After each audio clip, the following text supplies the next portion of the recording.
Bayangkan Samudra Pasifik yang selama puluhan tahun dikuasai armada kapal induk Amerika Serikat. Kini tiba-tiba muncul penantang baru dari timur, Fujian, kapal induk supermodern Tiongkok. Dunia tercengang saat Beijing melepas Fujian ke laut lepas, ditemani oleh Liaoning dan Shandong.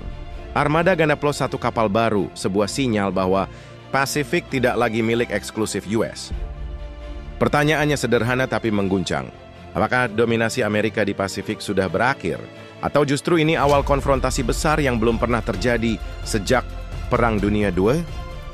Fujian bukan sekadar kapal induk biasa. Dengan catapult elektromagnetik, ia bisa meluncurkan jet tempur J-15 dan J-35, secepat kapal induk nuklir Amerika. Inilah terobosan besar. Tiongkok tak lagi tertinggal dalam teknologi peluncuran jet.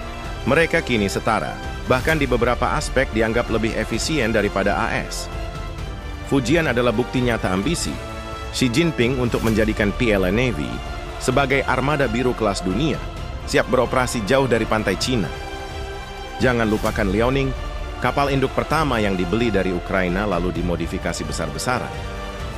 Kemudian Shandong, produk buatan dalam negeri yang sudah membuktikan diri di Laut Cina Selatan. Kini, Fujian bergabung dengan dua seniornya. 3 kapal induk sekaligus, sesuatu yang hanya bisa dilakukan oleh Amerika sebelumnya. Armada ganda plus Fujian memberi Cina kemampuan rotasi operasi berkelanjutan. 1 berlatih, 1 bertempur, 1 istirahat. Pentagon tentu tidak tinggal diam. Para jenderal US sudah menyebut Fujian sebagai game changer yang mengubah peta Pasifik. Jepang meningkatkan latihan bersama dengan US, bahkan mulai mendiskusikan akuisisi kapal induk ringan tambahan. Taiwan, yang selalu jadi titik rawan, semakin merasa terkepung. Jet-jet tempur Fujian bisa menjangkau pulau itu dengan mudah. Australia pun waspada. Kapal selam nuklir AUKUS disebut-sebut sebagai penyeimbang kehadiran Fujian. Tapi tetap saja, bayangan armada Cina kini menghantui tiap rapat strategi Pentagon.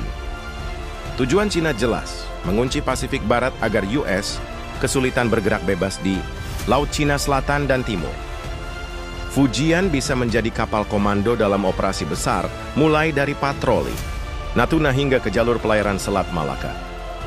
Lebih jauh, Beijing ingin membuktikan mereka bukan hanya kekuatan regional, tapi global. Jika Fujian mampu berlayar ke Samudra Hindia atau bahkan Pasifik Tengah, itu akan menjadi pesan keras bagi Washington. Dan di belakang semua itu ada doktrin anti-access area denial Cina yang memadukan rudal DF-21D dan DF-26, rudal pembunuh kapal induk. Jangan lupa, di sisi lain dunia, Rusia memperkuat angkatan lautnya di Arktik dan Pasifik Utara. Moskow dan Beijing saling melengkapi.